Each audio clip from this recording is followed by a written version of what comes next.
Run পাচ্ছেন না বিরাট কোহলি। দলে তাঁর জায়গা নিয়ে প্রশ্ন তোলা হচ্ছিল কোনো কোনো মহল থেকেও।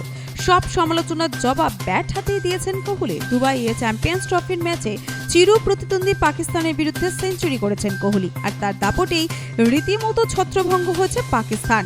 উড়িয়ে দেওয়া হয়েছে রীতিমতো পাকিস্তানকে। ওয়ানডে ক্যারিয়ারের 51তম সেঞ্চুরি করার পরই বিশেষ এক উপহার পেলেন কোহলি স্ত্রী অনুষ্কার থেকে।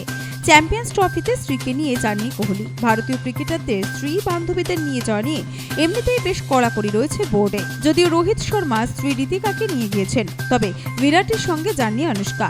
রবিবার ইনস্টাগ্রামের স্টোরিতে অনুষ্কা শর্মা বিরাটের একটি ছবি পোস্ট করেন, আর সেখানেই দেখা যায় পাকিস্তানকে 6 উইকেটে পরাজিত করে ভারত ম্যাচ জেতার পর বিরাট থামস আপ দেখাচ্ছেন ক্যামেরার দিকে। বিরাটের সেই ছবি ইনস্টা স্টোরিতে দিয়ে তার সঙ্গে ক্যাপশনে দুটো নমস্কারের ইমোজি দেন অনুষ্কা। আর সেখানেই শেষ নয়, একটি লাল হার্ট ইমোজিও পোস্ট করেন তারকা অভিনেত্রী। বুঝিয়ে দেন স্বামীর এই সাফল্যে তিনি গর্বিত। Bureau report, Nobel Bangla.